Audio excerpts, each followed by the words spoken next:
Welcome everybody to the Black Male Love Stream.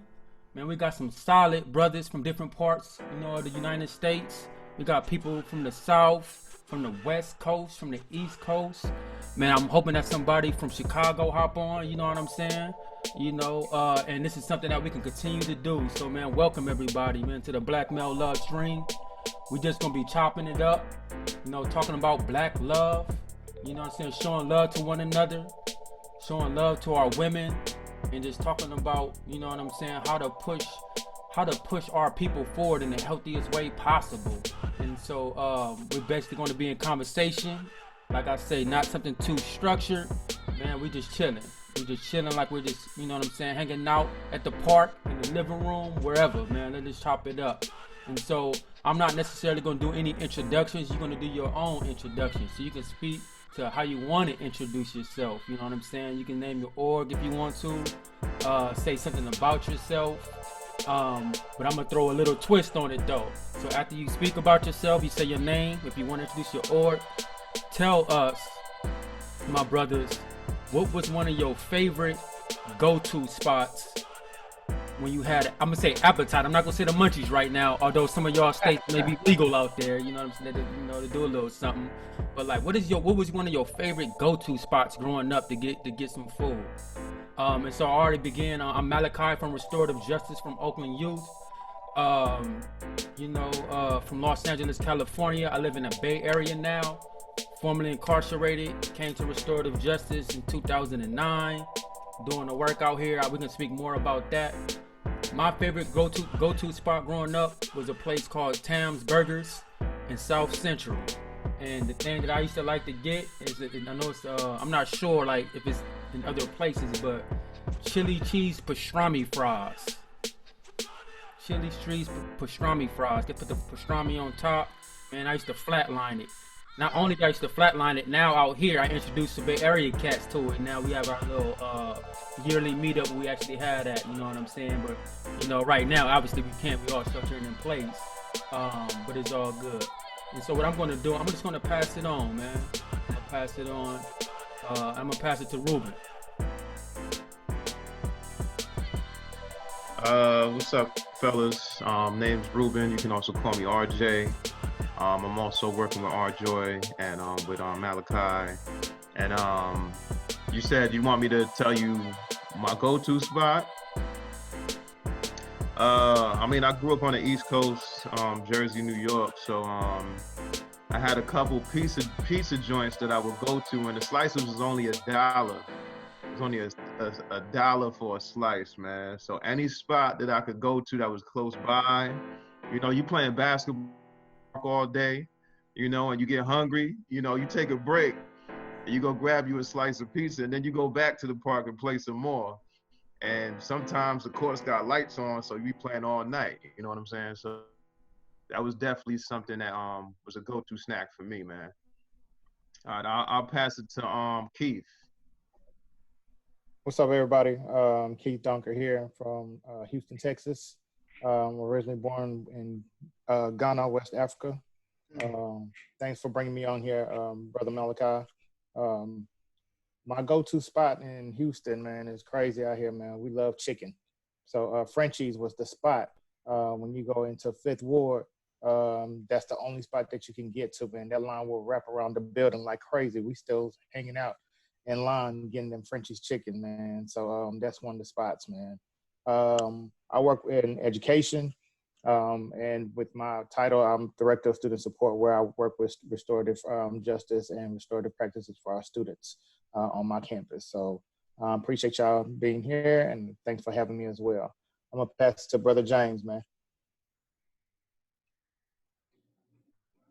That's what's up. I appreciate it, man. It's good to be here with everybody. Good to see the people who I know again, and I look forward to meeting the people that I don't. Might be a person or two on here that I spoke on the phone to, but don't really know yet. It's good to see y'all again too. I'm here in Seattle, do some work with an organization called WABLOC, Washington Building Leaders of Change. Doing some work with circles in one of the high schools, Rainier Beach High School. Lately, me and Afam and a few other people, we're trying to get some some healing circles for the Black community started over here in South Seattle. Been working with, I think I was introduced to Circle probably around 2015, 14, 15. So I'm a newbie, I'm still a baby to it. We was doing a lot of work around juvenile justice, trying to stop King County from spending millions of dollars to build a new jail, to move in a more restorative direction. And we realized that it wasn't enough to just stop the jail. We had to figure out what to do different instead. And then we looked around to see what people was trying and what actually is working, you know, for communities like us. We, you know, we had the good fortune of connecting with the folk at Our Joy. Came over here, gave us a couple trainings and things like that.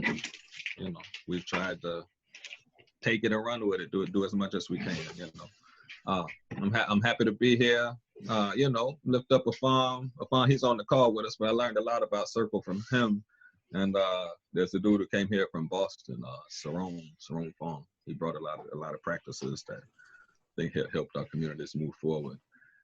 Munchies, eating, growing up, man, I lived in the country when I was little, came from a really big family. Man, when I got hungry, I'm usually hitting the refrigerator. It was always something in there, man. There's some chicken or some beans and rice. You know, I had a lot of older sisters. A lot of them loved to cook too. But yeah, man, I usually got it from the house and then went out into the world. I'm gonna pass it to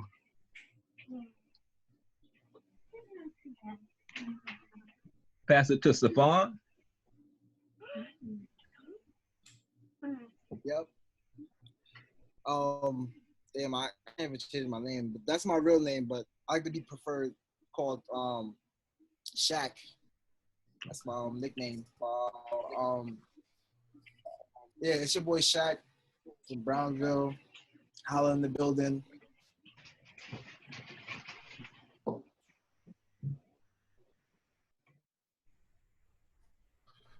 Hey, that's what's up. I think you froze, my brother.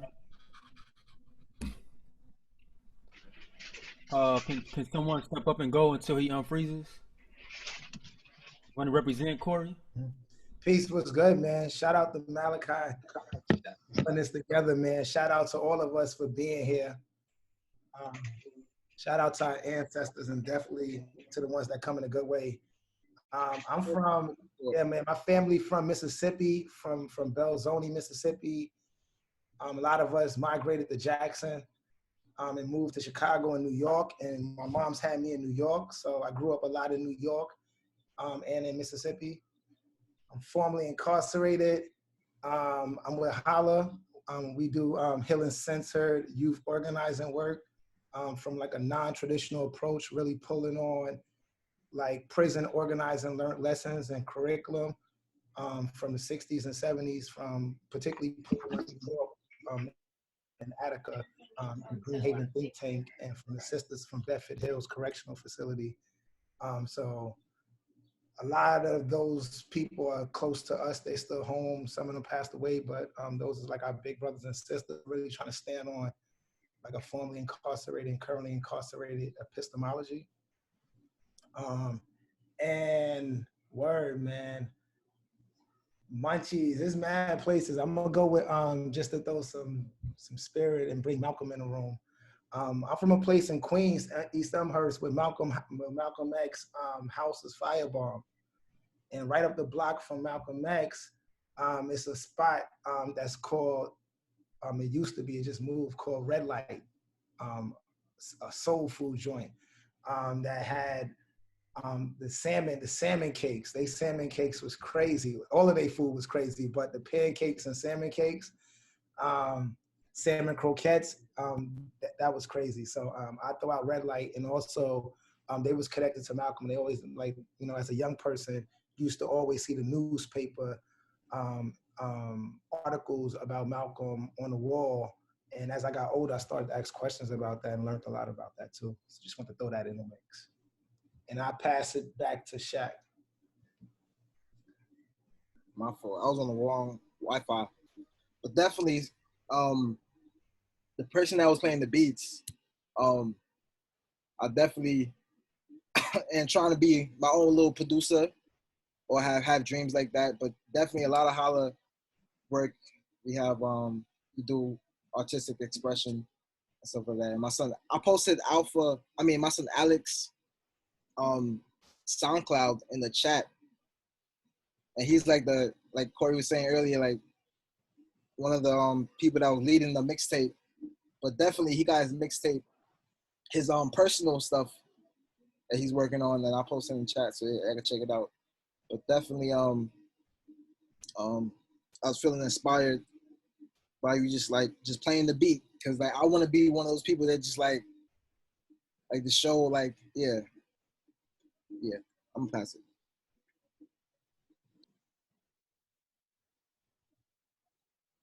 Do you want to pass it to somebody, Shaq? Just anybody spoken?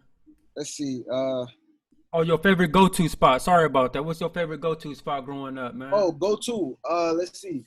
Definitely bacon, egg, and cheese. Your boy played basketball anywhere. We always grab bacon, egg, and cheese or like a cold cut. But those are the main go-tos. Now pass it to David. Hey everybody, I'm David Ragland, and I am located in the New York area, and I'm from St. Louis, Missouri. Growing up in St. Louis, we like White Castles. This pizza place called Emo's. It's got like the super thin crust and like a Provel mozzarella mix, and fried ravioli. So it's like a real St. Louis, sir. And I right now I'm the co-director, co-founder of the True Talent Project, the Ferguson, and we work around areas. We work around policy, protest, education, and repair as a reparations. And our framework is restorative, transformative justice. Man, I never heard of fried ravioli. Is that what you said? Yeah. It's a thing. It's a thing. If you from St. Louis, you know, it's like real. It's real St. Louis. So I get some of that. Yes. That's what's up. Thank you so much. We got Alex and the farm left for check-in, I believe. You want to pass it to somebody, David? Go ahead, Alex. Appreciate it. Alex, Dave, Alex, Love, with Holla, our lives gonna go together. Just making sure y'all hear me, so I'm gonna bring some more bass in my voice. So yeah, Brooklyn, Bed-Stuy, Crown Heights, East Flatbush. Yeah, definitely same thing that was Corey saying, like just really rooted in just like our legacy from our ancestors and other movements that like we stand on, specifically people who like been incarcerated, you know, women who've been incarcerated, like feminist women, like feminist texts, like, you know, a lot of like abolition work, civil rights work. So just thinking about like just all of our ancestors' work, like we just stand on that and we like liberate that and use that for like our energy. And like just connected to that, like we rooted in thinking about healing for like our individual selves and our collective. So definitely I appreciate being here because this is like a part of my transformation. And spots, yeah, like I guess like I'm gonna take it back. You know, growing up, I used to be in a daycare a lot. Feel me? Like, you know, like we'll have like, and we call her Auntie Bev. So Auntie Bev would like take all the kids from the block and like, we just be in her crib all day, chilling, learning, building. But she always used to make this porridge. And like, I used to take the porridge, used to take some Ritz Bits crackers, crushing up in the porridge and just eat it all day. And like, that was just my snack. That was everything. Every time she made porridge, I'm there. And that's like, sort of like the spot, Auntie Bev's.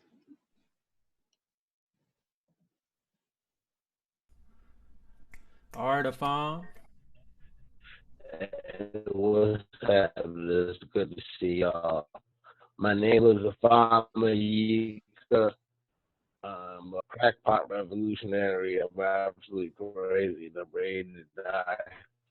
I'm from Aglazuchukwu, Nigeria, uh, southeastern Nigeria, known as Igbo land.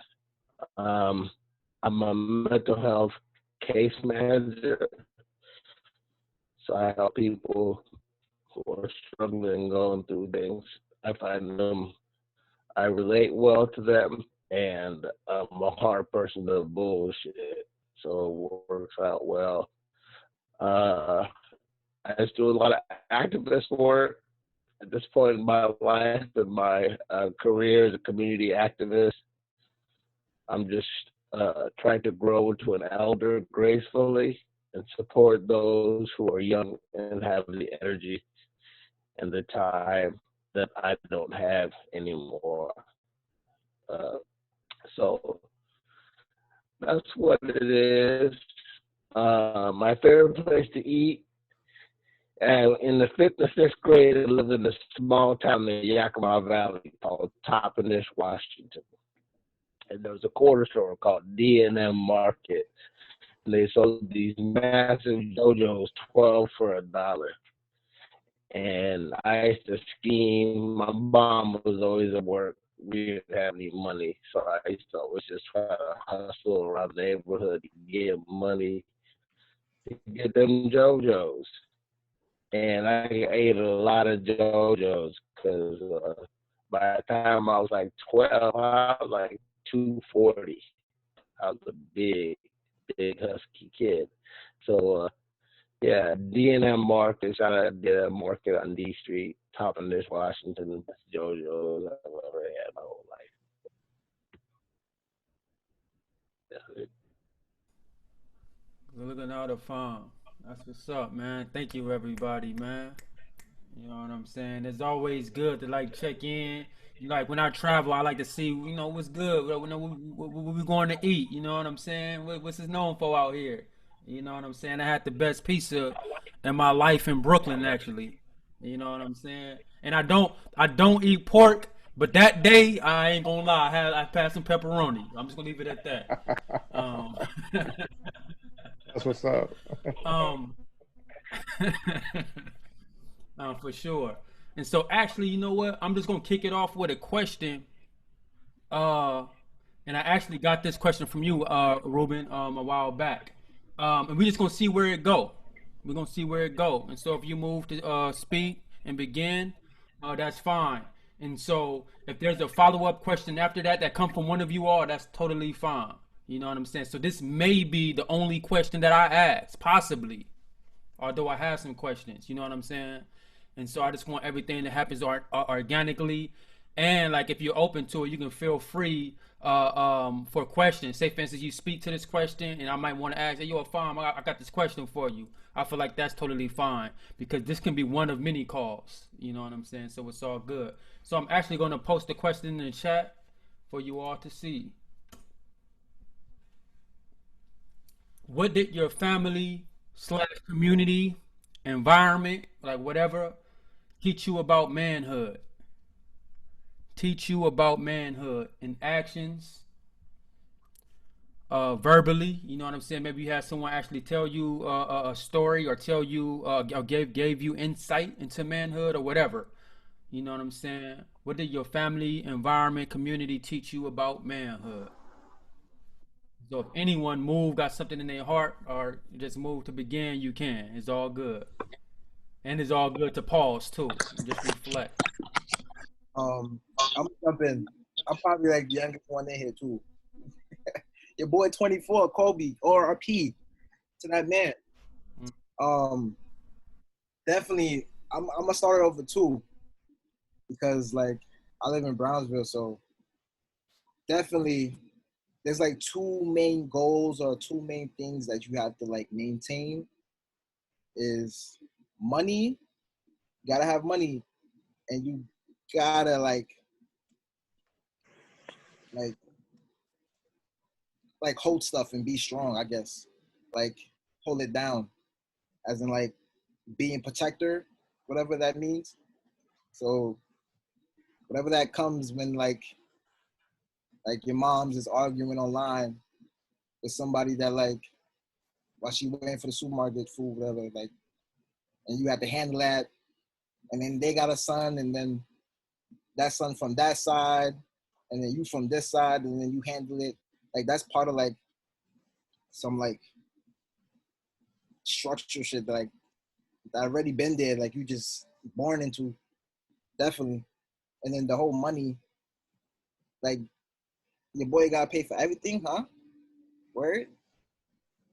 And like I can't get help. Like I can't even like I don't even feel like comfortable asking for people for money. Like I only ask like my mom's or something, like my sister. Like I literally and like Corey, something like that. Like I literally have like a pride issue, whatever. And it definitely have levels to my pride. I'm definitely different from others, but definitely my pride plays into mad stuff and money, and yeah, that's a lot. I can pass it. How old did you say you are? You Shaq? You said 24? 24, Kobe. 24. Kobe, that's what's up. Yeah.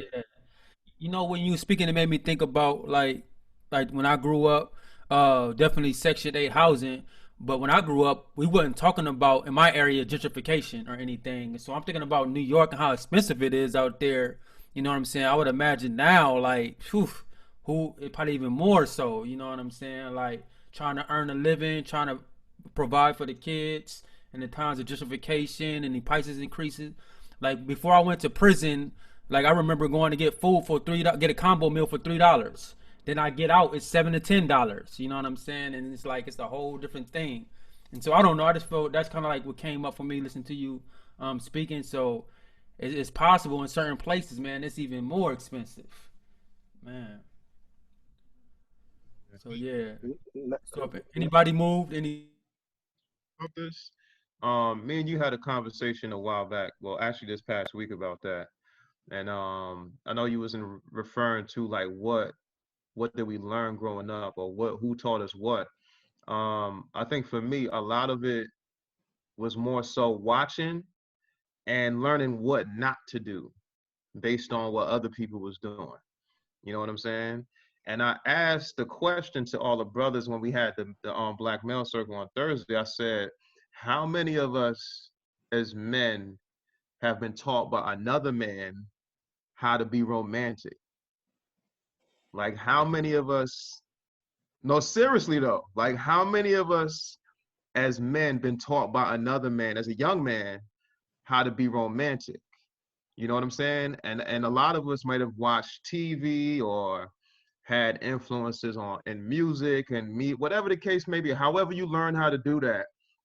But nobody physically taught you how to be respectful, how to approach a lady, how to what your words, how your words should be placed, or like what it's gonna be for you emotionally. You know what I'm saying? Like we just had to learn how to navigate based on what we saw. You know what I'm saying? So I think for us growing up, and for me, I'm just speaking for myself, like watching people in front of me taught me what not to do. I can't say I had like a strong male positive figure that taught me or gave me great tools. It was just me watching, you know what I'm saying, and understanding that I can't do this or I can't, if I do this, this is what's going to happen to me. So, yeah, I'll just leave it at that.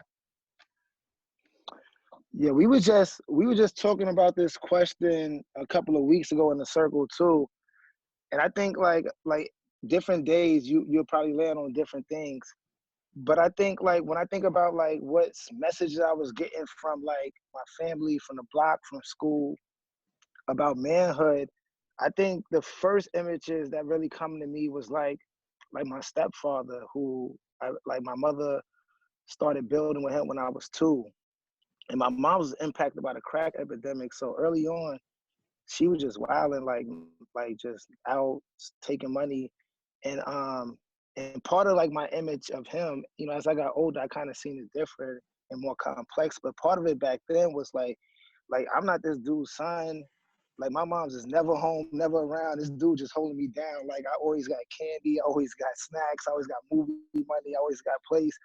And I just felt like, oh, this is I used to kind of like ask myself, not really out loud, like what my mom was doing. But I kind of like, that was kind of like my first image, and I kind of like really kind of like embraced like who my stepfather was. And then another image that come to me like early on, like 7, 8, 9, like I got like my mom's is using drugs on the block.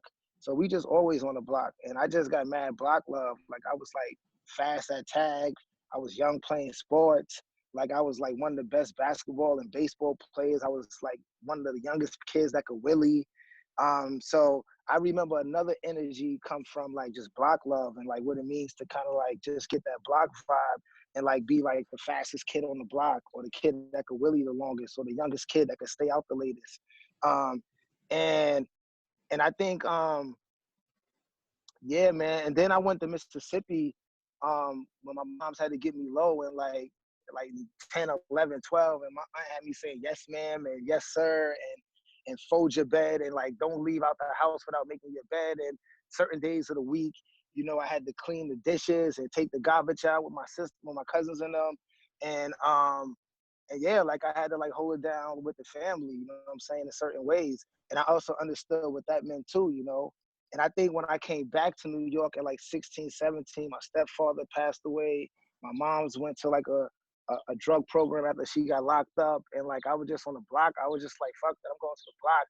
I just, yeah, I kind of like even like, yeah, I kind of like felt like I understood what manhood was in there, you know? Like I felt like what that manhood, like what version of manhood. And one thing else I want to say too is that in Mississippi and New York growing up, mad girls used to shame me, son.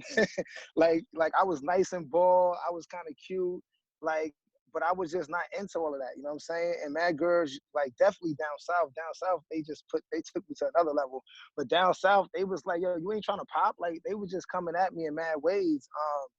And I also learned like, damn, being like shy, being like that shit ain't good. You know what I'm saying? Like that shit ain't good. Like my cousins and them was laughing at me. Like, yeah, I think down south, like people was put like when I was like 12, 11, like people was pulling out their Johns, and like that was a thing. And even girls, like if I wasn't trying to do that, I remember mad times feeling like, damn, I gotta figure this shit out. So I also remember when I went back to New York and I started like going in the street, like I remember that too. Yeah, I remember like that shit don't usually work all the time too. Um, and I think that was a part of it. And then the last thing I kind of say, just to kind of like fast forward, I think like but no, two things. At some point, when I went to the streets, I felt like the more I went to the streets, like the more I had to like engage with like the way I thought I understood what the communication and what that understood was. And I definitely felt like I was chasing mad women. And that was like part of being a dope block dude, like how many women you could have, like like and definitely felt like with no connections, like we're not trying to like wife nobody with like no deep journey with them. Like that was also part of like the manhood. And then when I went to prison, like that's when I became a father. That's when I became reading a lot of history about just me, my people. And I think I got certain messages about manhood in that way too. But I think the last thing I end with is like I think, like I just said right there, I think we get a lot of messages. At least I get a lot of messages from manhood. I felt like at early ages, like like now that I look back on it, I felt I selected or I chose as what versions I thought fit me best or what fit my situation best. You know, or what I thought I needed to survive or what I thought made sense. Um, and I don't know if that was just me or the other folks felt like like if they look back, they can see them saying like all of these different images that was given to me. Like the reason why I chose this one is because like I knew like I wanted to do that, or like maybe you didn't know it, but maybe something like you felt like you had to, or you felt like that was the smartest strategy to kind of like move in that way. But anyway, I'll pass on that.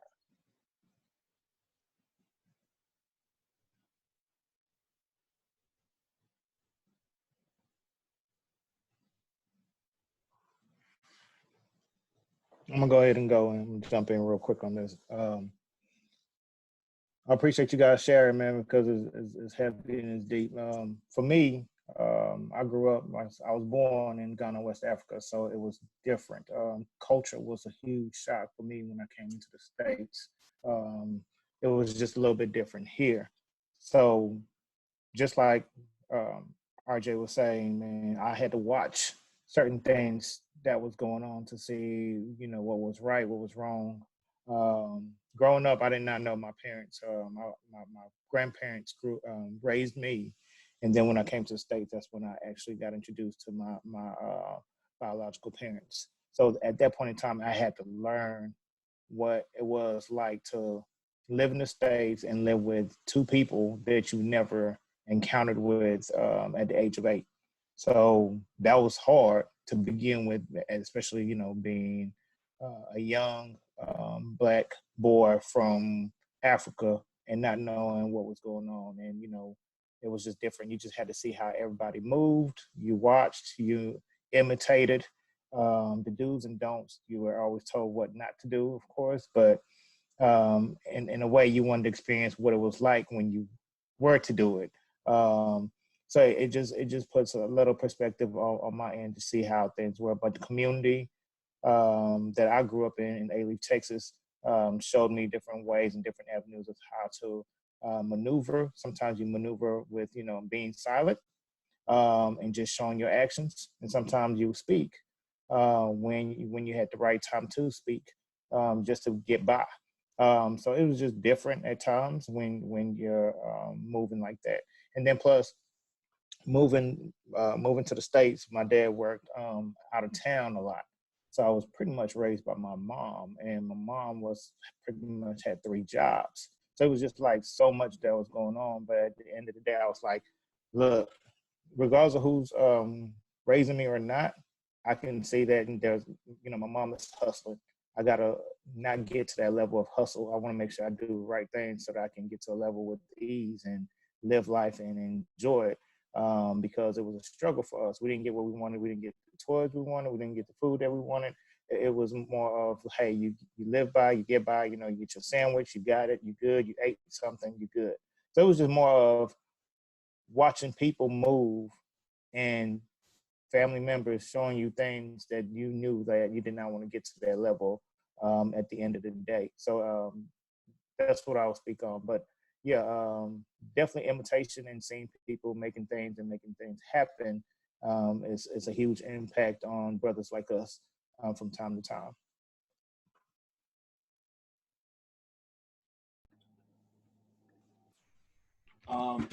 I definitely appreciate what everybody shared in their perspective. And so growing up, I grew up in St. Louis with my mother and father, who were very much connected to the church, Baptist church.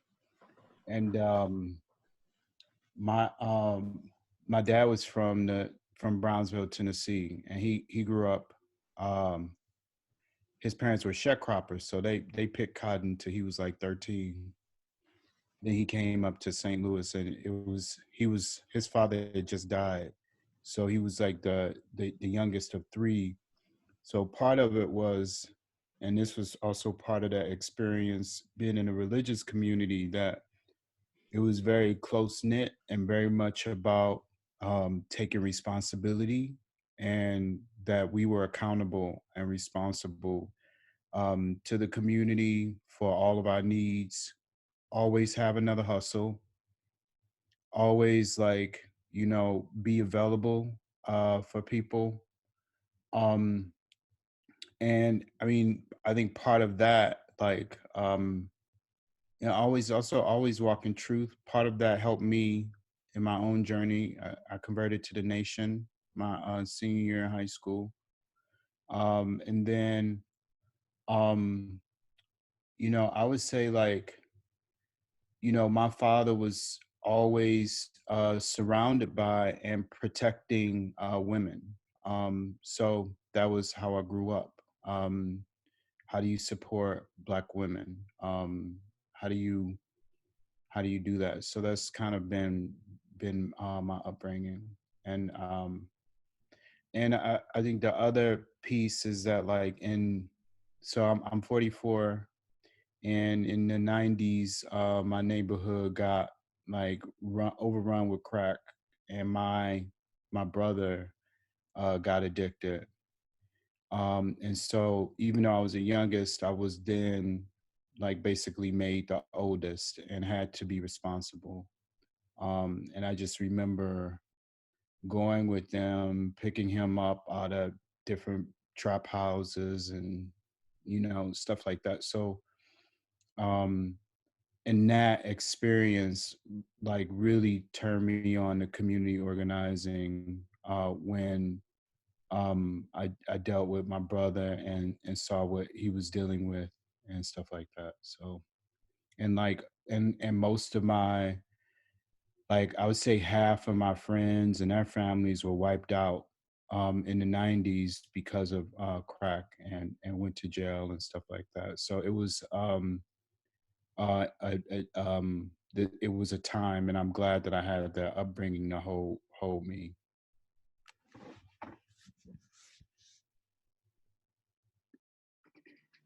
Nah, thank you, everyone, for sharing those things.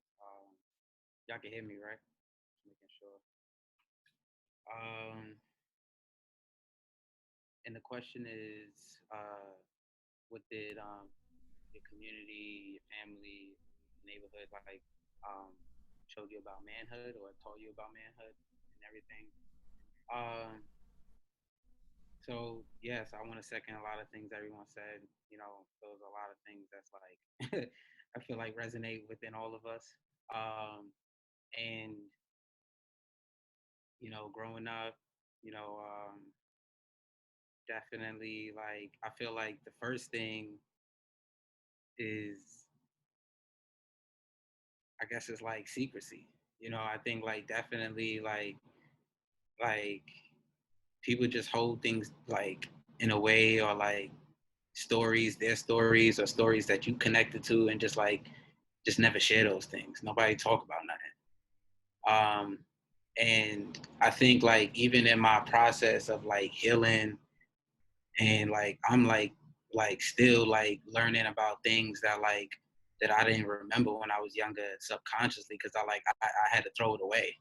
I had to or that had to be a secret, so I had to like put that far deep in a box where like you can't even remember those things. And I think like, yeah, like, growing up with a lot of women, like I can't even like think about like most of the times I spent times with my pops, or like seeing him, like it just be like mad blurs. And like just like growing up with mad like women in my family, my mom's like also like being someone who's like affected by the crack epidemic,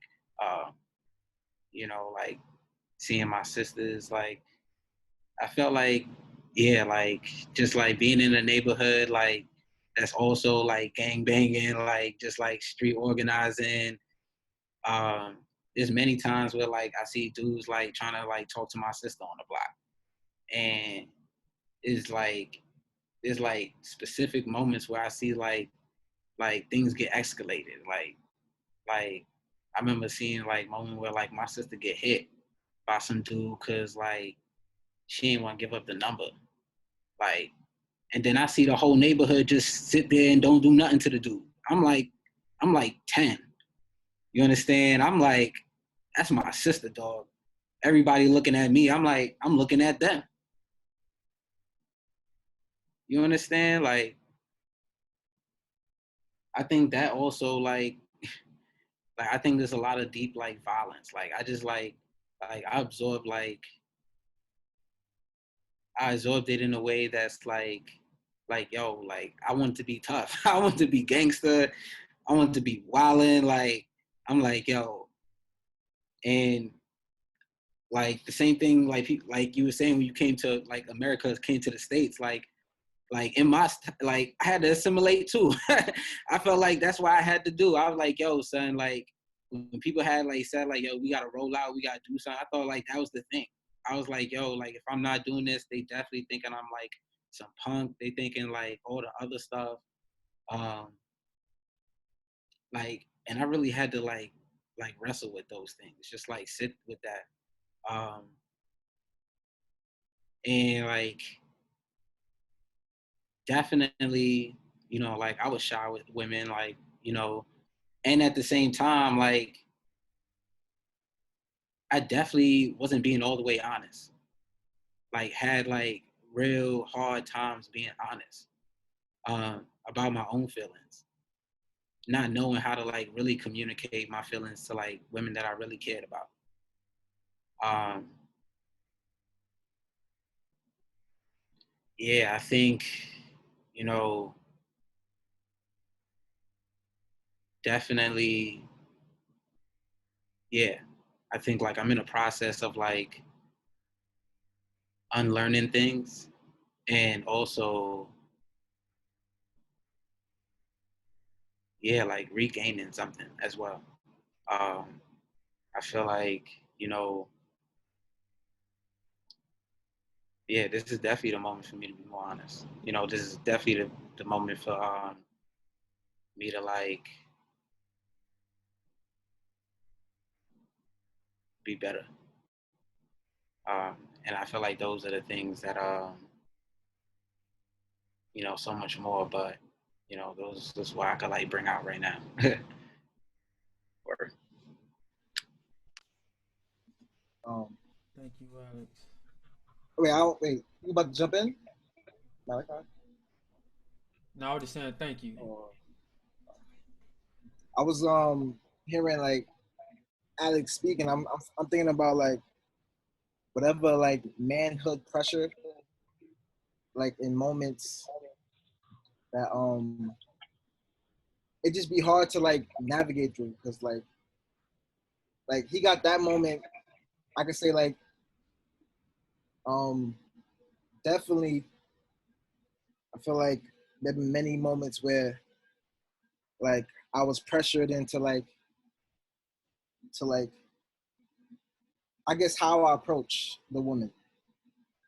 Yeah, because like whatever like language or like where you talk to them, like talk like the hood I'm in. Like I'm not trying to say like like we all fucked up, but like I shouldn't be able to like get mad or like or call you the B word to show you that I love you or like I'm concerned or care about you, like or like it just like there's certain cultures of just like of like what you have to do in these moments to hold it down for like the manhood culture. But I definitely want to talk more about that. Like that definitely get y'all experiences where y'all felt like manhood pressure and you just had to like fit into something that like it wasn't really yours.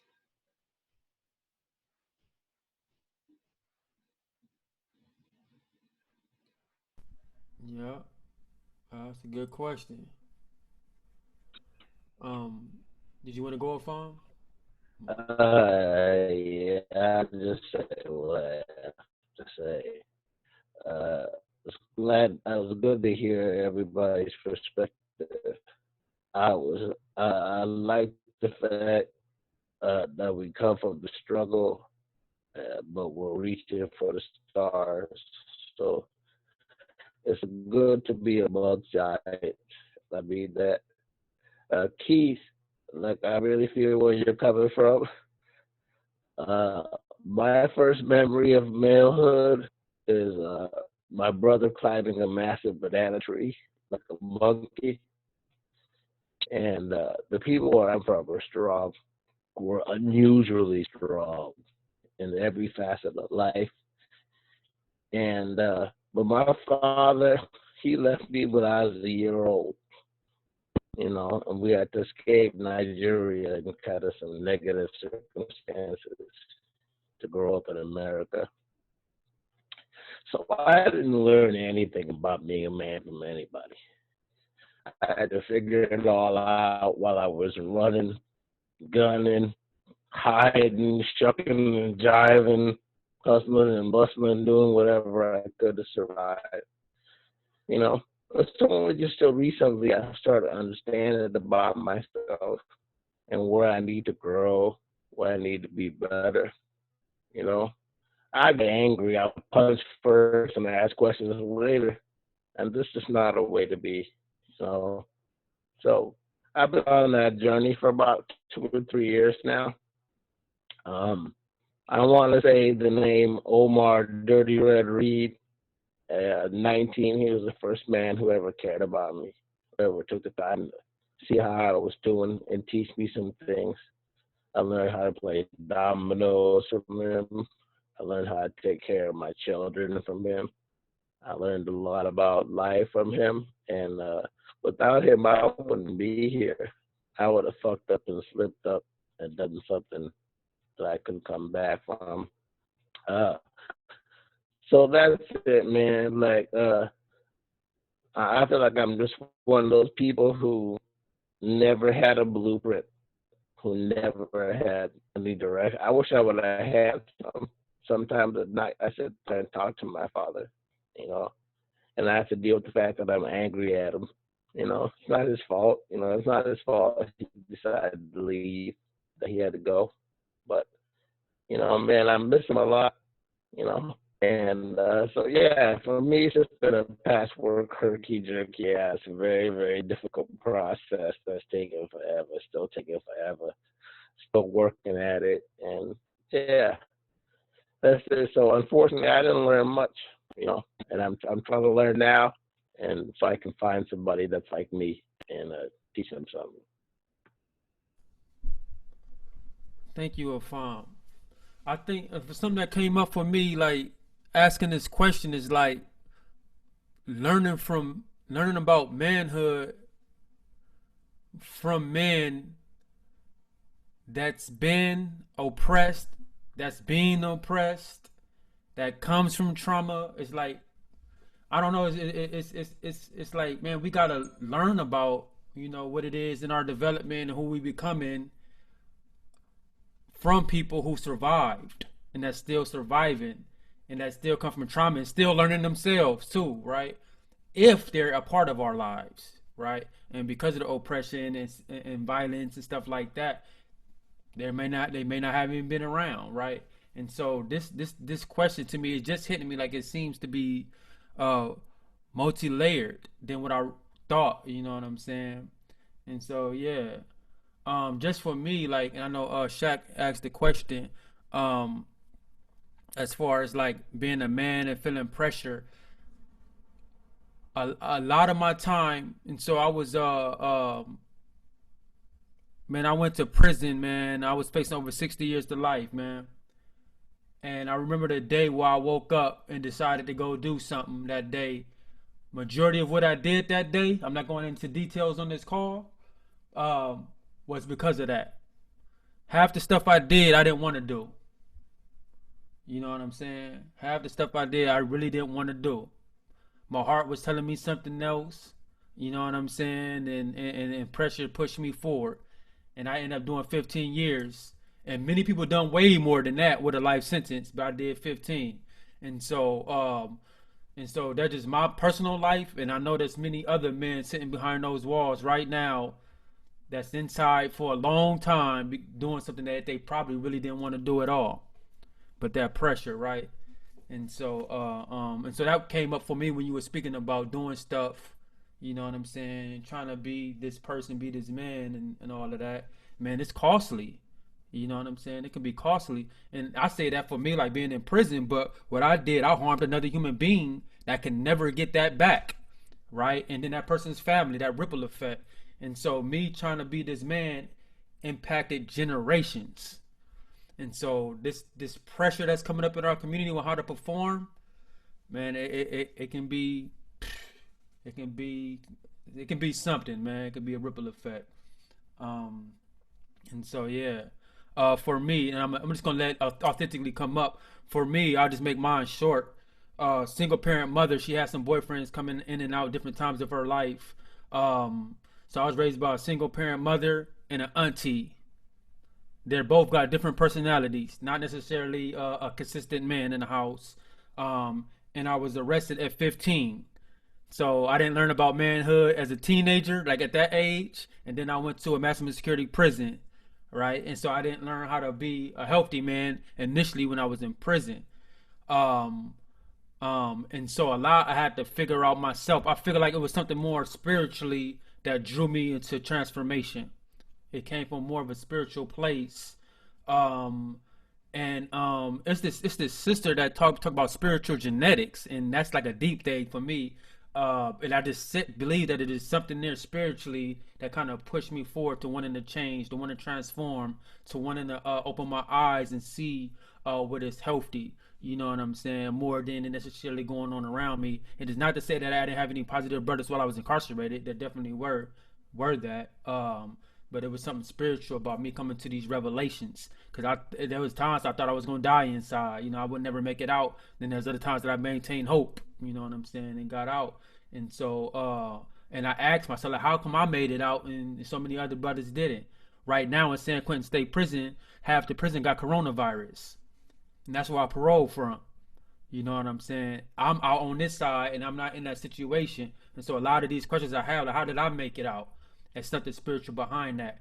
And so I can't really point to a time where, like, you know, I was taught in a healthy way. My ways came from my cousin who was older than me, but a teenager. He was young. I used to try to dress like him, want to talk to the girls like him. You know what I'm saying? And he's just like, man, you still a virgin, and start laughing and stuff. You know what I'm saying? All of these different things. And so I look to a teenager a little bit, and I look to the music I listen to. Part of the reasons why I got to the point of doing what I was doing because of the message that I was listening to from West Coast rap artists. And I'm just gonna say it and be real about it. A lot of West Coast cats probably wouldn't say it, but the music influenced me. I used to think about if I ever had to go put in some work, I'm gonna listen to this specific song that's gonna put me in a position to make me drown out my emotions and do the worst thing I could ever do to another human being. You know what I'm saying? And so a lot of my ideas about what it is to be a man came from a teenager, came from music, yeah, and my mom, my auntie, they couldn't really teach me how to be a man.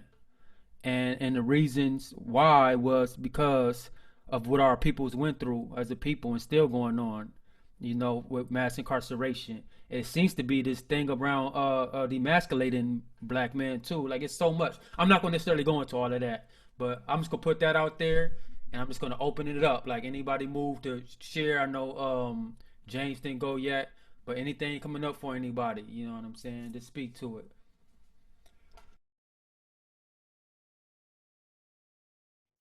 Yeah, I say a few words. You know, I don't think nobody never told me how to be a man, but I definitely had some examples in my life who, you know, who I borrowed a lot from, who kind of set me on my path, I speak. I think the ones who, the people who played the biggest role in my life was my dad. My dad was there. You know, we ain't always have the best, like we wasn't close. I was probably more of a mama's boy than a daddy's boy when I was little. But shit, you know, he used to drive 2 hours to and from work every day. He would work all day. He came home. He made sure we always had enough. You know what I mean? Like with the sense of, I definitely got a sense of responsibility or the feeling that a man should provide. I became a father pretty young. You know, all of the things I learned from him wasn't good. I think that's something that was good though. I didn't realize it until later on. I became a father when I was 17, 18. And I was like still trying to figure out who I was in a lot of ways. I wasn't always able to provide for my daughter financially. And I didn't, at the beginning, I didn't feel bad about it. You know what I mean? I felt like I was putting some time there.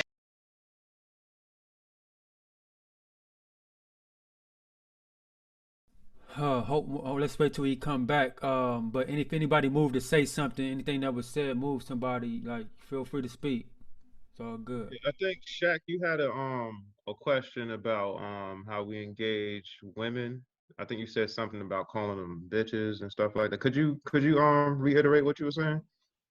Yeah, so like, so definitely like, um, I mean, I grew up saying it. I've been stopped saying it, using it, but definitely it was like this culture of just like have to be aggressive to be like taken serious, or just like, or like, or be like, even if you like that's what they want. They want somebody tough and mad strong and mad like, give me that, like, what's up, like, pull up, like, and I just be thinking like damn, I gotta like some girls I can't even approach, like I can't even, like, I already know your vibe, I know who I am, I just know, like, at the same time I know you, like you right there, like, you feel me, you in the next building, feel me, we in the hood, like I ain't talk to like nobody in the hood till like I was 16, and that was like a one-time thing. But then after that, like it just been like here and there, what's ups and all that. But like I definitely, it's like some type of like crazy pressure to be like something great in that way. But yeah. Okay. I think there was a quote. I don't know. Anybody can kind of help me out with this about where a black man has no power or like no level of being a man in any place in the world except for his house. Um, it was some, I can't remember the quote, but it was something referring to that. And I think when, as a man in America or in any of these Eurocentric places, you don't have um, a sense of power, a sense of we'll say empowerment, or a sense of like your own, being able to own something. Like you always have somebody to answer to. You know what I'm saying? Meaning the man or the white man or whatever the case may be. So on top of the pressures of like systematic oppression, um, you feel inadequate. You know what I'm saying? Or you feel like you're not enough. You know what I'm saying? In this society. So a lot of times you may choose to be oppressive or abusive to your partner. You know what I'm saying? And it comes out as, you know, being degrading.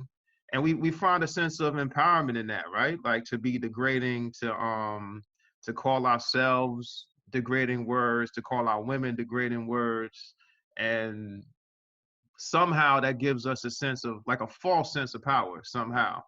You know what I'm saying? And I don't know, y'all could probably chime in on this, but I'm just thinking about how we used to use those terms, you know, just like you said, Shaq, and how where we at today, where we at now, and how we engage our women and how we engage each other and how we move forward with this.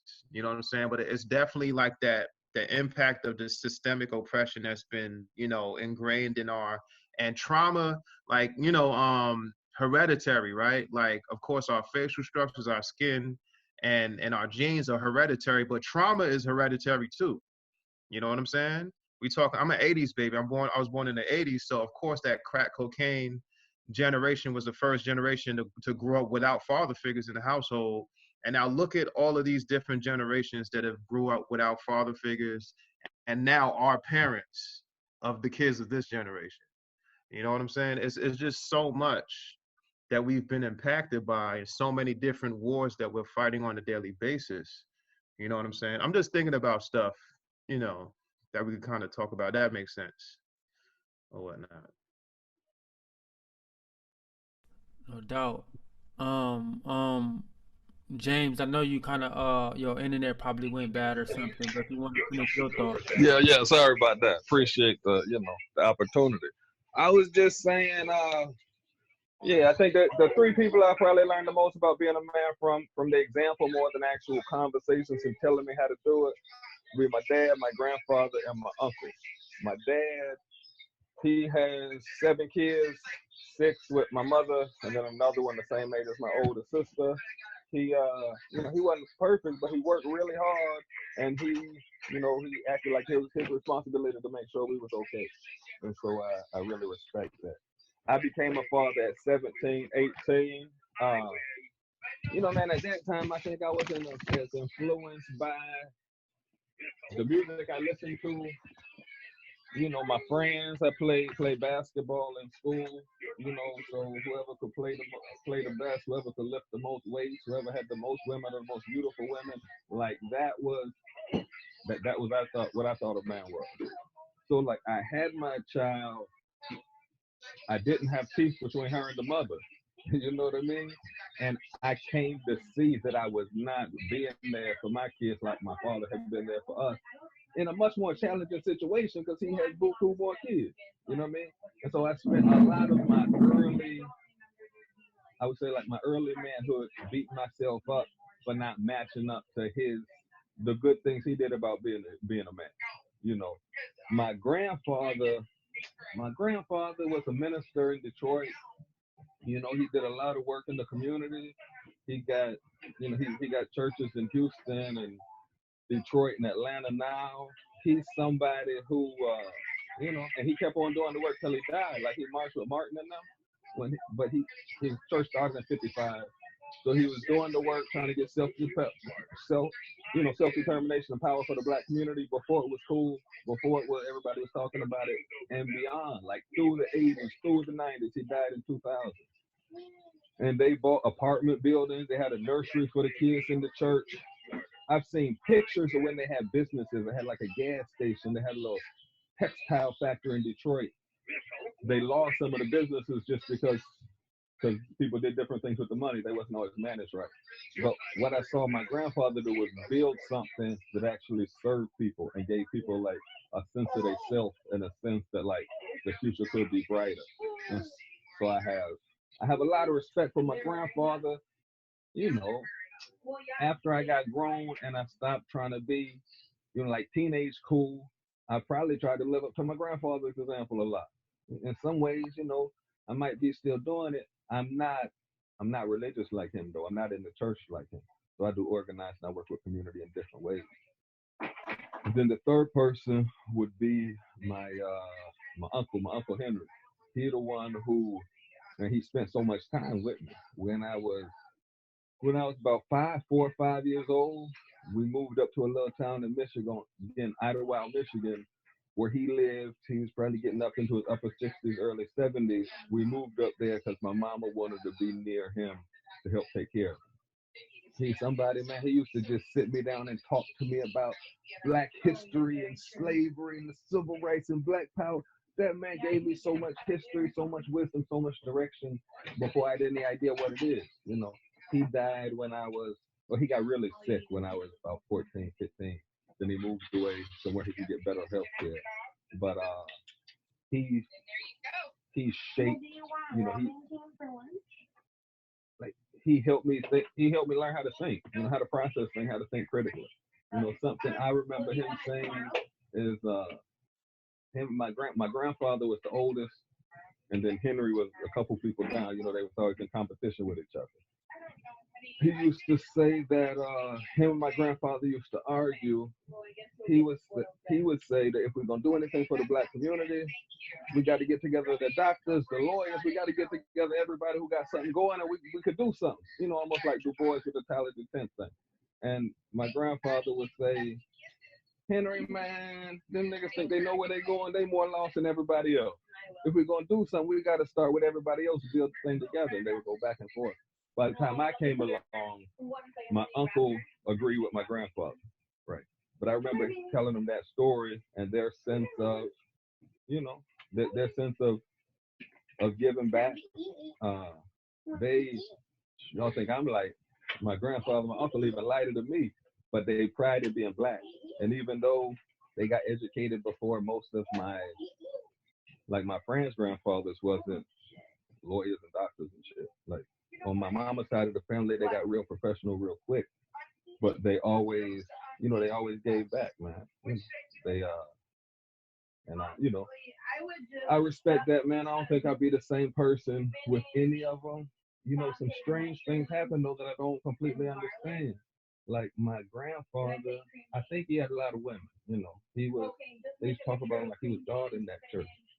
But he got divorced from my grandmother, I think when my mama and her sister was probably less than 10. He ended up marrying my uncle. The uncle who he moved up there to be around, who spent all the time talking with me. My grandmother ended up marrying him, and they raised my mother, right? He was the one who was actually there for me the most when he was my grandfather. I would see my real grandfather, but he was so busy, man. He'd be like, he would have somebody drive him over to where we was. He might be there for a few hours, and he was gone. He'd be going city to city. We might go to Detroit where they had the apartments and everything when he was in town, and then he'd be gone again. So he was an example, but not always so accessible. I lift them up. I think they shaped a lot of how I see the world. I see being a man kind of got me rolling in the direction, that I'm still rolling now. I don't think none of them necessarily modeled like truly healthy relationships. My parents have been together though for many decades, and that's not true. The other households that I lived in when I was growing up with my friends and stuff, right? But man, they done send each other through hell. I'm not sure that they still love each other, and so I think that some of I'm sure I learned some of the things that they wasn't doing right too. I'm still trying to recognize that and keep the good, throw back some of the bad. Appreciate the question though. Hope I ain't going too many circles with that. Thank you, James. That's what's up. Thank you. Man. Anything come up for somebody, like listen to our stories? Yeah, I got something. I think. Thanks everybody for sharing, man. I think a lot came up for me, man. I just like reflecting on so many memories in my life as I like meditate to y'all words. I think just to Shaq question a little bit, like talking about the pressure. I don't know if it's my research in me. I don't know if it's me just trying to like understand stuff more. But like, I guess my question to y'all is like, and then to myself too, is like what is like, can we put some language? Can we put some examples? Like what is that force? You know what I'm saying? Because if that force, if we probably understand that force could be used, just talking about spiritual energy and just love. Like, I felt like there be times like I'm in school and like some shit happened and I feel that force like, oh no, I gotta do something. Like there's definitely times in prison, there's mad, energies and mad ifs and no's and do's. If you do this, if you do that, if this happens, you know what's up. And you think you know what's up, but maybe that's that force there too. But like, what are you responding to? I think in some cases, like, is that responding to like a community you don't want to get pushed out of? Are you scared of the repercussions? What's going to happen if people see you a certain way? Are you scared to be seen a certain way? Like, what is like all of the stuff that like is behind that force? Because I know in mad little moments, I even talking about similar to like Nick Ayel, like the situation that sent me to prison, which was all around the force. But it's mad moments every day in little ways in my life, in certain points in my life, and definitely even now. But I can remember, like, when I was really on the block for those 7 to 10 years, like almost every day I felt it in little ways. Definitely in prison, I felt it in little and big ways too. And certain times it's different things. But I also, like, I feel like this voice is telling me something. It's like I already know the rules. I already know something. And and I feel like, yeah, I think part of my healing today is like, I don't really got that force on me like that. I'm like, whoo. Part of my healing is still there in a lot of ways, but a lot of it ain't on me the way it used to be. And just that alone feel good, But the question is like, what is it? Like, how can we understand it? It's something we can use for the good. Like, what was moving us, When you started saying that, I was thinking like, I don't know if you were saying it like different ways, but like definitely, yeah, I feel like And all this, I believe, is deeply rooted in patriarchy.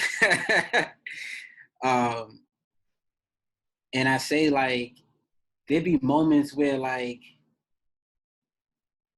where you assimilate to, like, whatever that pressure is.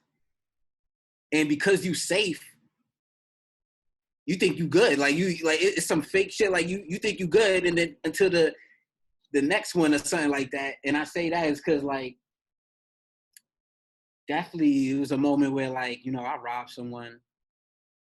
You feel me? Like, I ain't feel like no type of, like, actually there's mad moments, but, like, this one was like, so, you know, me and my bro, like, we just, like, wilding out. We in Manhattan, we getting high, selling dope, whatever.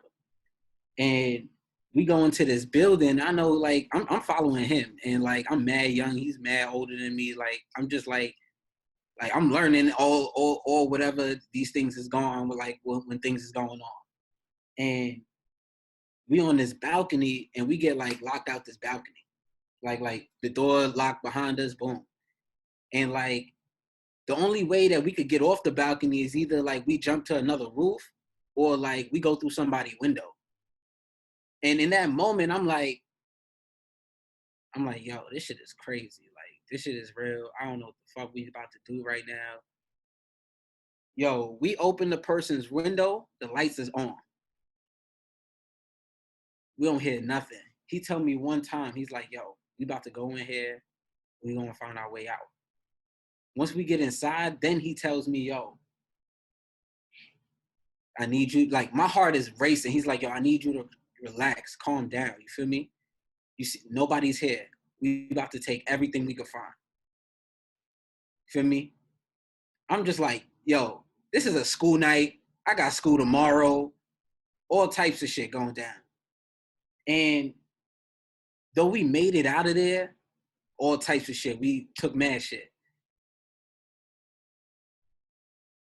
That pressure, definitely, I was like, yo, this shit didn't feel like this shit felt mad crazy. And like I didn't deserve this kind of pressure. And at the same time, like the fake shit I'm saying, like I glorify, like, yo, we safe. That shit could happen. Like, we could be doing this all the time. Like, we good. Like, this was nothing. Like that be the shit too. Like when you desensitize those moments where it's like, and to say, and like you were saying, like, there's layers of it, because there's moments where like it's either you objectifying your women, or you feel me, or you in some level of, like, doing something to your women, or you about to get in some violent shit, and you like you got to figure out, like, yo, like, all this stuff. Mad moments where, like, yo, like you know, I turn blood, and those like yo, I ain't gonna lie, in all these moments, my heart's always been racing. In all these moments, whether it's like we going to powwows, or like somebody's about to come into the set, so we gotta jump them in, like because, like, oh, you ain't doing this right, oh, you don't know how to fight, oh, you don't know how to sell drugs, like all these things, all the pressure, and it's so crazy, is because, like, at the same time, like, we're not talking about real deep shit. Like I remember this moment, and this is probably a good moment, because, like, I remember, like, being blood, and my big homie, like, yo, gave me, like, some crack to sell. Boom. And definitely I told myself, like, yo, so like I seen dudes sell drugs to my moms and give me dap, son. You feel me? Like, for me about to go do this to somebody else's moms, that shit was gonna kill me. And I definitely told him, like, yo, I'm not doing this. And that shit right there, like, it was a hard say. It was a hard get out my mouth. But definitely that was like my stop. Hold on.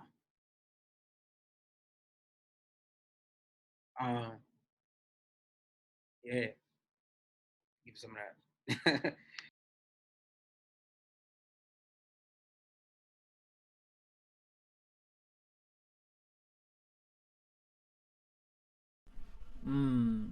Yeah. Damn, Corey, why you got to bring up the force, man? Gosh. Yeah. This question kind of makes me think of like, how can we minimize that force for young people today? You know what I'm saying? Obviously, like you mentioned, like examine it, break it down, and all that, analyze it, which is something that we would need to do to get to that point. Um, and I just imagine like the forces that you know what I mean. You mentioned Corey earlier, like how you don't have the same forces or the amount of forces now, and I don't have the same ones too. But I think about the young people today. Even out here in Oakland, like in East Oakland, the pressures that a 14 or 15-year-old a black male, they step outside that they have waiting on them outside or before on social media or whatever. I don't have those, you know what I'm saying? So I'm privileged in those ways to be older. Um, when I go outside, I don't think about like getting shot and killed as much as I did when I was younger. And so I'm thinking about the young men today. That soon they step outside, like, what they have on their backs. You know what I'm saying? And so all of this like come to my mind, like hearing everybody speak, man. Like, yeah. And brother Alex, you mentioned, you shared your story, like, man, that those experiences that like increase, adrenaline, and then that thrill seeking becomes a thing, and then it becomes like a thing, like, oh man, I'm down to do this. Even if I have certain pressures or resistance or questions in my mind, like, no, I shouldn't do this. It was still something. I guess they talk about neuroscience, that dopamine get released or serotonin. I don't even know it. Like, I didn't do good in Nah, you neuroscience right. actually, so Right there. don't listen to me. But on all those things happen. So right now I'm just like, responding to some of the things you all said, just provoke conversation.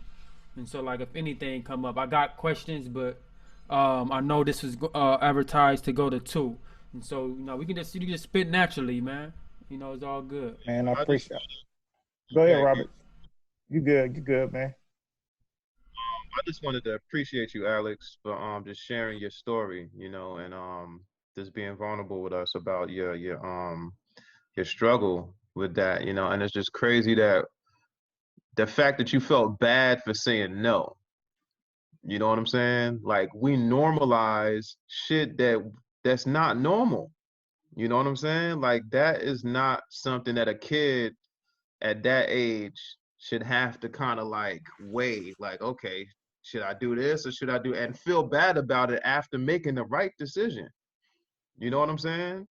So I just want to appreciate you, man, for really standing up for yourself and listening to that voice inside you. You know what I'm saying?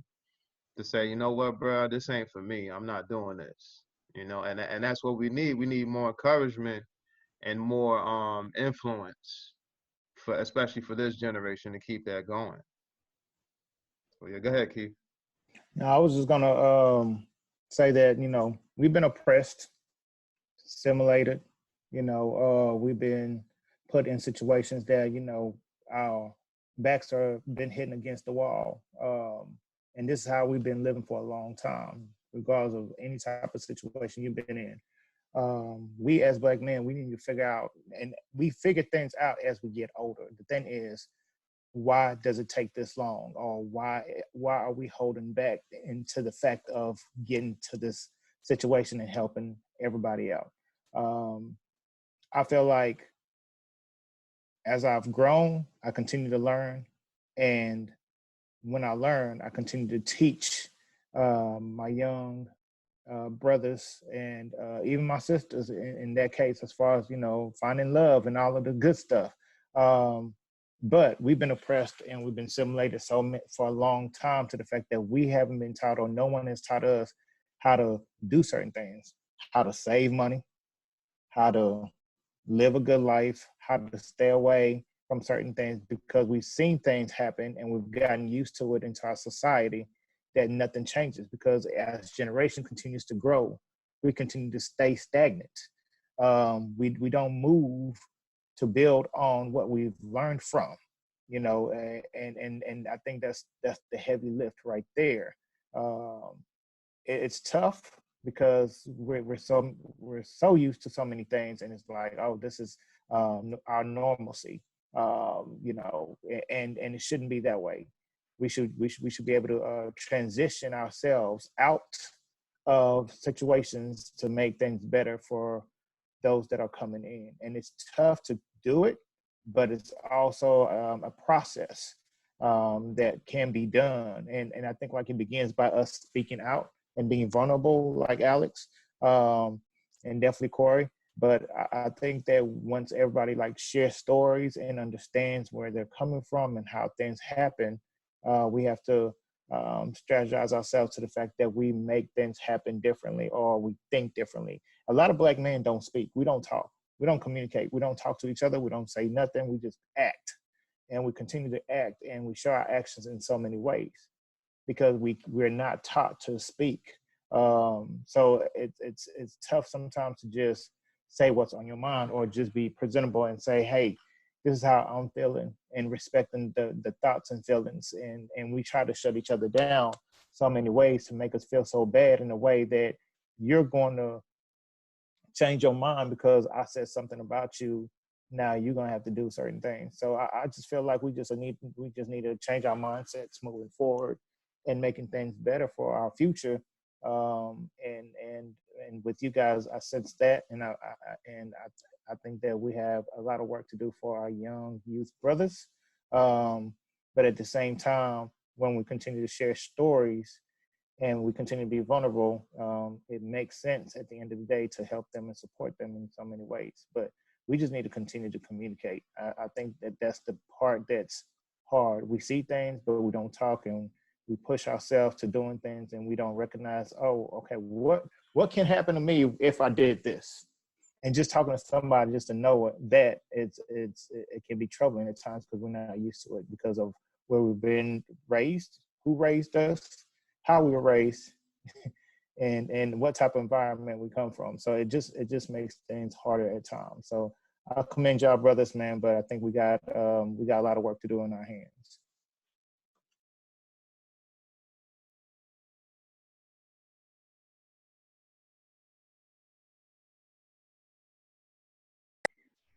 I ain't even gonna lie. I was about to say some other shit now. Yeah, I feel like definitely back you were saying, I feel like when you get older, yeah, like the pressures don't be so high. But as a young person, like the shit swallow you whole when you in the hood. Like and like I said about patriarchy, like definitely like, you know, the reason why I wanted to like the reason why I joined like being in the like being blood was because like, word, I ain't have no brothers. Like I ain't have no pops. Like I didn't see nothing else. Like that was that was right in front of me. That was glorified. That was like, yo, like, and at the same time, like yeah, like that, and at that same time, it's not like that shit also gave me mad pressure. Like that also gave me like so much anxiety, so much like, yo, like we just pulling out guns. Like this is like, I remember a moment where yeah, like, you know, I was like, me and my bro was like told to go do a hit or whatever. And like before that shit, like everybody just getting high, everybody just drinking, everybody just getting so fucked up, like we not feeling shit. And like at the end of it, at the end of the night, like I didn't even ask my bro how he felt. I didn't even ask my bro if he was okay. Like it was just like nothing. I think like definitely like word like and the shit get me so mad. It be the older folks. It be the older folks in our hood, like okay with the violence, okay with the like not love. Like I know we ain't got love, but like to put that on to others, that should be real fucked up too.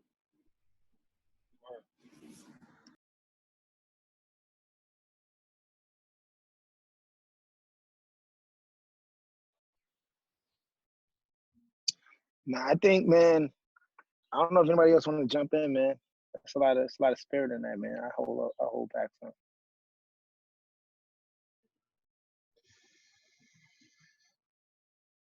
Yeah, I definitely think there's a need to bridge that gap between the elders and the young people. You know what I'm saying? And I think some of us in the middle can kind of help to translate for the elders what young people is speaking or what they want to hear or what they're trying to say. You know what I'm saying? Some of us have, really deep connections with the young people that we work with in our communities, but we also got deep connections with the elders in our communities. So how do we, as the ones that's in the middle, kind of bridge that gap? I think there's an opportunity for us to communicate and not like ruin those connections or ruin those relationships that young people struggle with because they feel like they're not being heard, or elders struggle with because they feel like young people don't want to listen. You know what I'm saying? And they just know it all. I think this is something that we can do to bridge that gap. So yeah, go ahead, Corey, do your thing.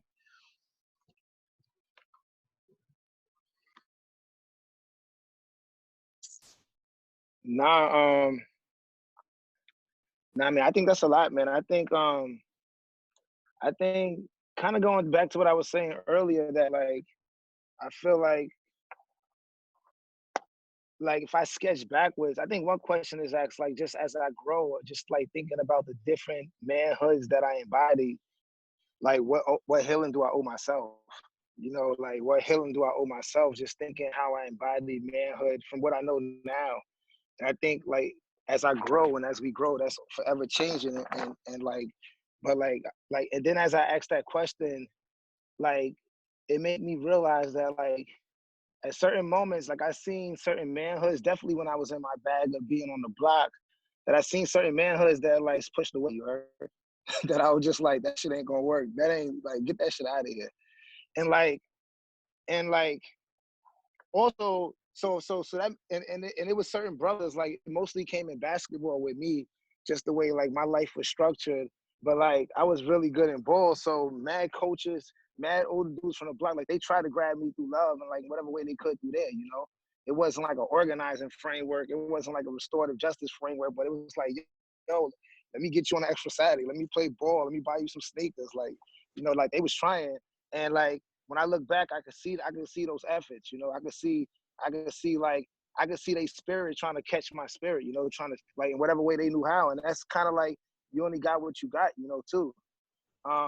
And so I think like damn, and I think that go back to the forces, like, because I think part of my forces was saying like, nah, I ain't fucking with that, like that shit, like get that shit away from me, like even if I wasn't saying it in that kind of way, like I wasn't really trying to like navigate that way.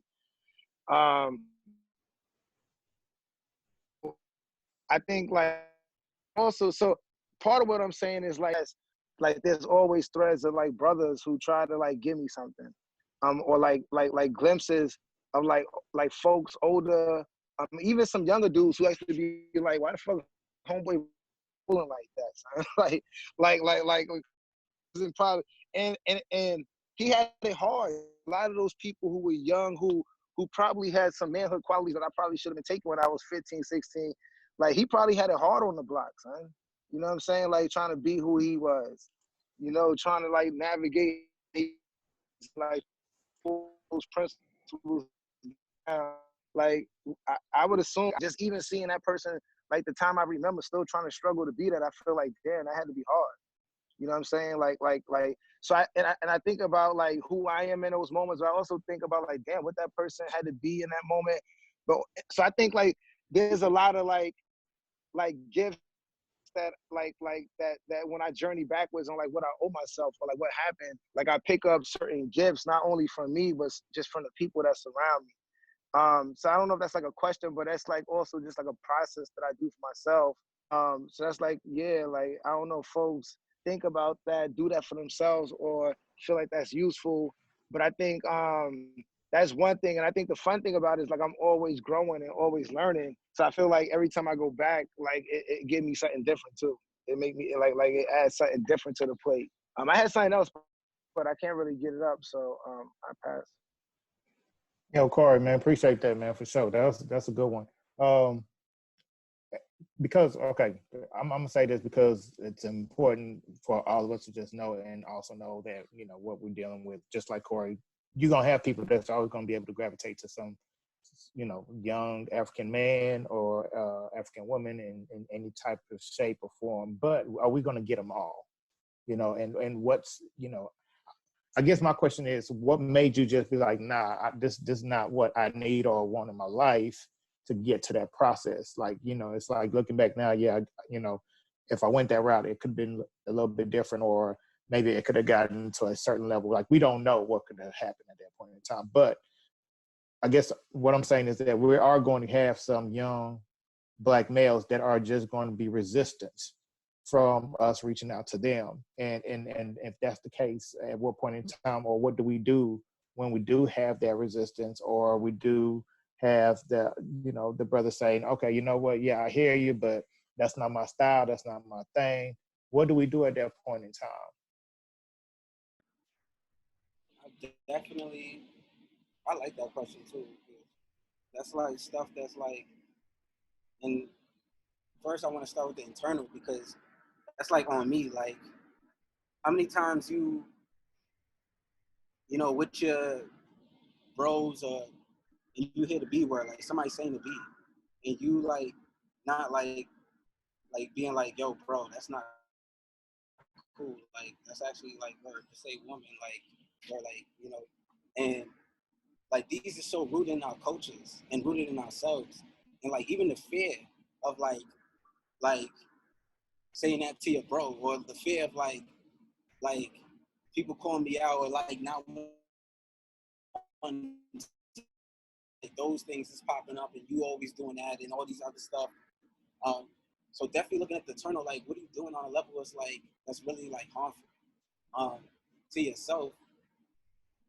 Because then I'm thinking like, yeah, like there's gonna be so many people that's not gonna like like some people's gonna be like, oh, that's not for my survival. I can't use that. Like, cause out here, nah, they gonna eat me up out here if I'm doing that. But like, I think like you got to be like radiant with this, and like I'm saying this because I got to be like that too. I'm saying this because like I don't know the answer, and I don't know, and I'm not perfect. But I say this like deep down in our hearts, we gotta make this culture. Deep down in our hearts, even down to our gifts. What is what is you doing with your gifts that could also like uplift that kind of culture as well. Like me, like yeah, like I love rapping, and definitely like you were saying, bro, like the rap has affected me. You feel me? Like even now to this day, like that shit is deep in our bones. And though we feel the pain from it, we definitely know that shit is also perpetuating mad shit. And like for me, like I got mad nieces, I got mad nephews, I got mad sisters. Like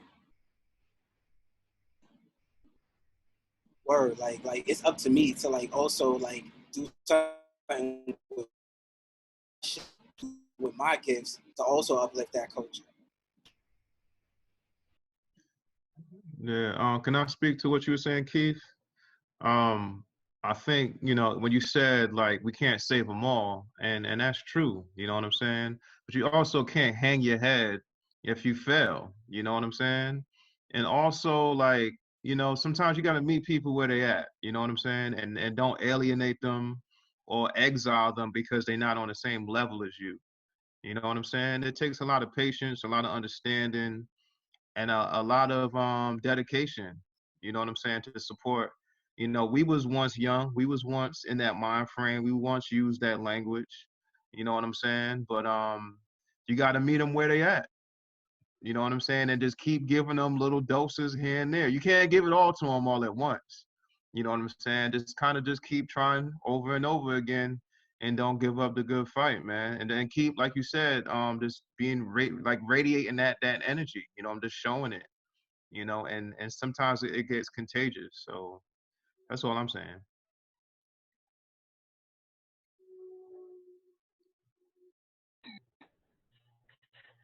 I just want to say that I appreciate this conversation. For me, it's about patriarchy. It's about undoing the toxic lessons I've learned that are forced upon me by the society that doesn't fit for me, that doesn't even want me to exist, definitely doesn't want me to achieve, doesn't want me to be excel, and definitely does not want my power in the room. So the best I can do is kind of figure out where it's coming from historically, where it came from in my background, get an understanding and an analysis around this so I can deal with it, you know. And then when I go around the young brothers, they think I'm cool, you know, because well, for me, I like to fight. So that's always been my hook is boxing, some martial arts, some kickboxing or something. Because I always tell people you have to be a warrior to be a kind person in this world. Because people will take advantage of you and eat you up. And they'll test you and they'll try to check you, you know? And like one thing I'm proud of is I feel like I can walk anywhere in this world and just give somebody a hug, tell them I love them, and they're gonna be all right. You know what I mean? And that took a long way for me to build that kind of courage to bust through those kind of walls, put myself in those kind of situations. Um, so yeah, moving forward, man, it's like understanding patriarchy started with me just reading books, you know, listening to some of the women in my community, some of their struggles and some of their challenges, getting their advice on what to do and carrying that burden, you know. And I think at the least, we're at a place where we have to call it out when we see it. We have to be willing to say, no, this is a different way. You can be well-rounded. You can be from a rough background. You can go through things in your life and you can still be a good person, a kind person. You can still respect women. You can still do crazy shit like talk when you're upset. That's been like my biggest challenge is like the world respects me if I act out violently towards it.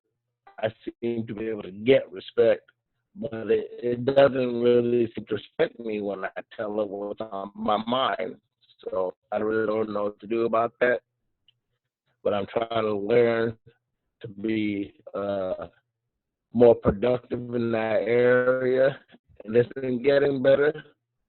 And once I've mastered that, then I feel like the youth that come in contact with me that have respect for me, I hope they will emulate pieces of that for me. And that's all I can really do right now. That's just kind of where I'm at. Time to just, it's just for me, it's time to redefine what being tough is and what being strong is, what being a black man is. It's time for it to just to be redefined. It's time to tear off the European veil, to ditch them. I'm done with them. They're gone. I'm done with them. So last year, I'm going to let that affect me anymore. You know, I was built to be on earth. I was built to raise a family. I was built to be with a good woman. I was built to be good to her. That's what I was built to do. It's what God put me on earth to do. And so I got to figure out where I went wrong, deprogram that shit so I can come back and you know, hopefully none of the youngsters will want to emulate that in time. We can start seeing it change. Fam, man, appreciate you sharing that, man. Thank That's you. much love, man. But James, though, man, you got me distracted, man. You're a great dad over there, man. You're doing big things, man. She is beautiful, That's a fact. man. That's what's up, man. Much love, man. For sure. Thank you, man. We do what we can, but you know, I'm better now because of the times when I wasn't that good, right? So it's like I keep it I in feel you. perspective. Thank you, though. I appreciate you for sure. I know I saw Shaq with a young person there too earlier, right? Yeah, it's probably Was little brother or sister. oh, brother? That's what's up. Yeah.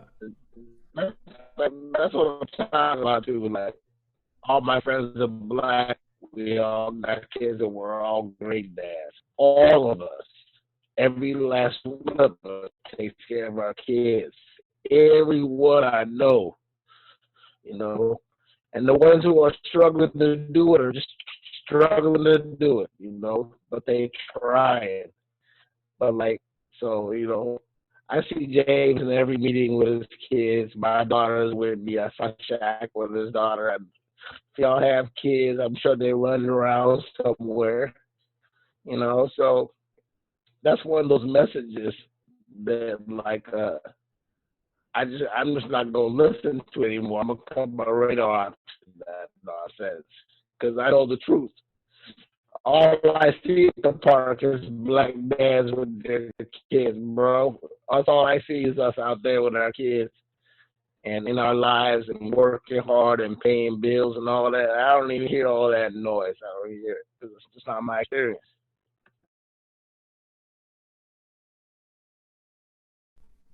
That's what's up, man. And that's something that's not like put out, to the mainstream. Seeing black men, raising their kids, and you know what I'm saying. They always show the other things, man.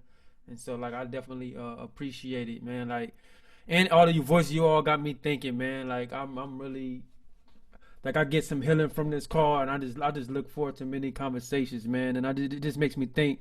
Ruben touched on it a few times in the past. Just working with them is like vulnerability. Like he speaks about it a lot, and it's like the more we see black men being vulnerable to one another, the better. Because I feel like young people can see that, and that can become normalized, right? So I was trying to think of the first time I saw a black man being vulnerable. How did I respond to that? How did I react? Did I feel like that was foreign? Like, wait, did I know how to handle it? Was it too much because I wasn't used to it? And so that come across my mind. But if it's something that's normalized and that shows up, and perhaps it can become a thing.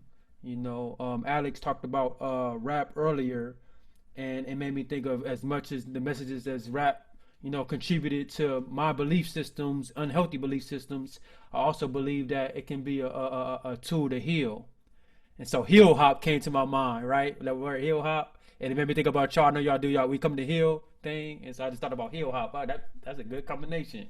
And so, like, I feel like we need, like, brothers spitting that real and getting that message out. Because the youth will listen to hip hop, even if it is, like, conscious, even if it's telling them something. They'll still listen, right? Like, if you get a guy that going into the juvenile hall, like, for example, I'm going to the juvenile halls before this all happened, and I go in there with somebody, they may not listen to that person, but they will listen to somebody that come from what they come from. You know what I'm saying? And if they bring in some conscious hip hop, I believe that they will listen in that moment. You know what I'm saying? And so I do believe that hip hop can be a tool to heal as well. In my opinion, we got to start glorifying the right things. The more we glorify it, like the better. And I definitely, like, agree with Ruben earlier about, like, the messages and speaking up to young people, even if they're not in a place to receive it in that moment. Majority of the young people that I've engaged with in the juvenile hall returned back once they got out. I know I mentioned that on one of our check-in calls. A few of them was murdered. The ones who went back, sometimes we would get a letter from them. They don't never forget what we talked about. The vulnerability that we showed, they remember it. They just had to go. They got to go on their own journey. So I believe that once these seeds are planted, and some of these moments, all of these different moments, going to add up. All these different, when the light bulb goes off, going to add up, and at some point, it can be transformational. Like it'll blossom. And I say that because I'm thinking about myself. Corey mentioned about black men. Some people trying to do things every now and then, like with sneakers and stuff. And I just remember the times that when people try to talk to me, those moments, like I didn't forget, and then bam, here I am today. And so that is my little stuff I want to get to this conversation. So it's 1:55 right now. You know what I'm saying? Let's just put out some closing thoughts, man. Like, listen to this call. You know what I'm saying? Everything that you heard, closing thoughts. You can make it short. But I definitely want you all to definitely be reflective, and also, man, like, take care of yourself, man, knowing that we're gonna have many opportunities to have calls like this. So closing thoughts, anyone?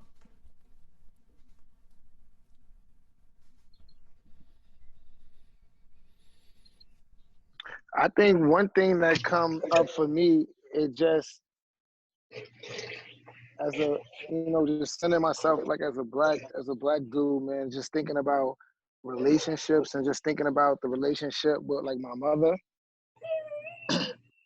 and just thinking about and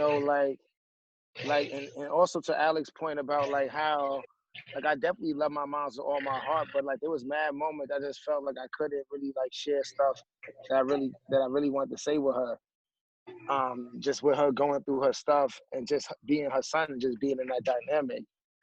And I feel like a lot of, like I didn't know this, so I didn't say this in words, but I feel like a lot of going to the block, we're trying to find a black love and community in the block, and at some point, like making that shit like my principles way more than any family principle ever could give me. I feel like that is connected to like my disconnection in my relationship to like with my moms and just like how that relationship just wasn't the best, and like then gave me some stuff that I felt like I had to go out and get.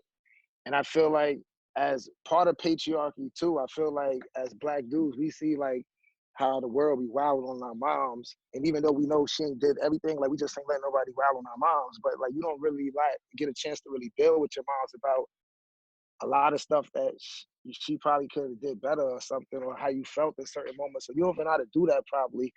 And I think that's where you go get a lot of relationships from that you never really get healing with. I think probably another part is like with the young people too, is like, I would assume they going through a lot of that same stuff too. Like the relationship with the moms because of all of the historical trauma and the structural violence and how patriarchy land on black women. Like that should be a lot for them to hold. And like, part of it is the hood raised, the hood take some of that. You know what I'm saying? Hood take on some of that responsibility, And yeah, so I just also wonder like, damn, like today I've been doing a lot more healing with my moms, and I feel like we a lot more towards the healing side from where we came from.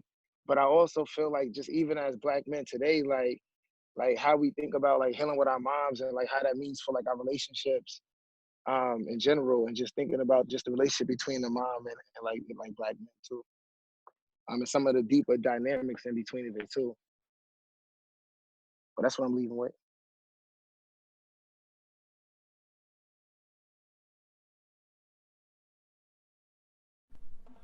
Closing thoughts, anyone? Man, I just want to say thank you. Appreciate you making space to be here. Appreciate the phone reaching out and making sure that I remember today was today. I appreciate the chance to meet everybody. I look forward to having more calls, more conversations. Man, I would really like to see us maybe go a little bit deeper on specific issues. I feel like as we talked today, we did some of looking forward, thinking about the youth we're working with now, looking back on our own lives and seeing where those lessons are so we can apply moving forward. Something that came into my mind, especially like I think we was talking about parenthood, but I think it applied to damn near everything, is thinking about advice that would have meant something to us, or even if we couldn't have heard the advice at certain points in our life, a message that would have resonated that we could have remembered and made something of when things started to calm down. I think that'll be good for the youth we're working with looking forward. We probably could learn some things from each other too. So like how do we go deeper, deeper with a purpose, only because I feel like we'll go farther, if we agree on something and run it to the end.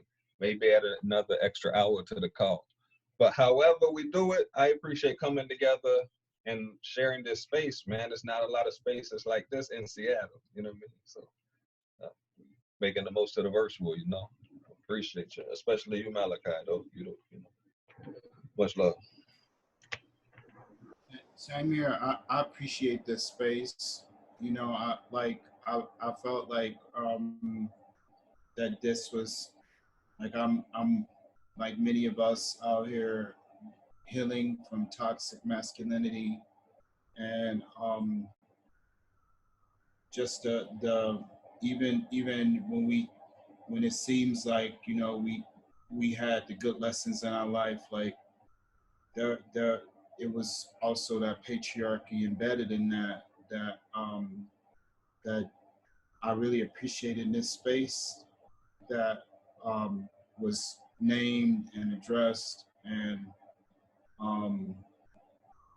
you know, just this understanding that, you know, this is the point where we just got to get free together, or none of us gonna get free.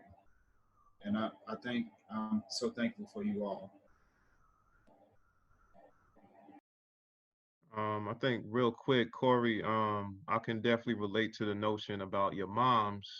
I grew up in a Jamaican household, so you know, sometimes your mother is not emotionally available, so you don't have that emotional intelligence. You know what I'm saying? So the relationship that you have with your mom growing up, it shows up in your relationships with the women that you're dating. You know what I'm saying? And it's very I'm glad you said that, because it's very important for us to rehash and do that healing process with our mothers, man, because it shows up, and we don't realize how much that impacts our relationships in the future. You know what I'm saying? How we treat our women and how we connect with our women. If you can't love your mom and emotionally connect to your mom, just imagine if you're going to connect to a woman that's not your mother or not related to you, or how you going to treat them.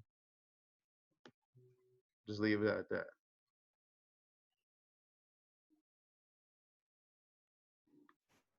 Yeah, I definitely feel good about this conversation. Definitely want to say thank you for all of us for being here.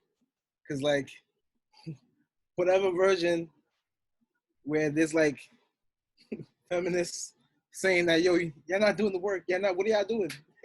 Yo, this is how you started up. This is how like you you start transformation. Like these discussions, these learnings, and all that.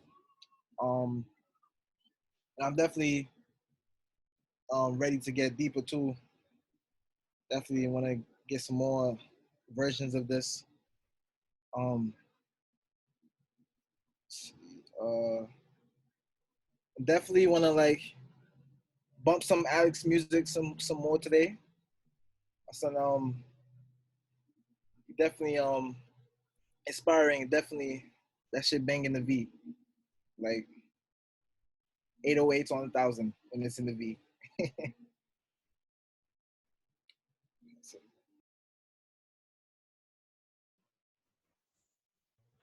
For me, my takeaway, man, I think that us brothers have dealt with so much trauma in our lives, man, that healing is needed at all times. We tend to not see that, and we tend to like bypass it at most. It's important that we heal ourselves before we heal others. So I take that and say that, you know, we continue to move forward with these conversations. I don't know any of you guys personally, but I feel like right now having this conversation with, you know, you brothers, I feel more connected than ever before with anybody else that I could have thought of in the past. But trauma is very crucial, very critical, brothers. We gotta own it and take it in and heal that process before we move forward in any shape or form in doing anything. But that's my takeaway on that. And thank you, brothers, for having me on this call as well. Thanks, Malachi. All right, I guess I'll go. I just want to say real quick about what Corey and RJ said. Um, you know, I moved back home 2010 with my mother after moving out when I was 15. And I didn't realize I hated her But I love my mom. She's the strongest person in the world. She did everything to keep us afloat. But yet I hated a lot of things about her. And so that's always been like a weird dichotomy to balance within myself. And I'm sure that's coming to play with all the relationships that I've been in. But we had a really real conversation around that. She owned some things, and it got me through. It's got me on this path. So I appreciate her for being an accountable woman and a good person in that moment for me. She was there for me. As far as this call, man, these calls are everything to me. You know, like I feel alone a lot of times in the world. You know, and sometimes I have to, you know, remind myself that I'm part of something. You know, this feels new. You know, just talking about my feelings is like new. That's why I like Circle when I was like, oh, like I get to talk. I'm talking about my feelings and like, you know, nobody saying nothing negative about it. That's what I loved about Circles when I first got to them. So yeah, this is a special place for me. I'll always be here if I can. Glad. I mean, I would like to someday get to meet all y'all, get to know you guys. But this is a good space. Thank you, Malachi, for bringing us together. This is needed for us to do the good work that we all do. You know, this has only killed me a couple of times just absorbing this much pain and suffering, taking so much into the world. And I need this to like ease that out of my body so I can keep moving, stay motivated. You know what I mean? Sharing common experiences with y'all to know that you're out there doing the same things and, you know, helping. It's what it's going to take. It's going to take all of us. So, again, man, just thank you sincerely from the bottom of my heart for having us here today. And I look forward to the conversation. Thank you. Thank you. Is Alex there?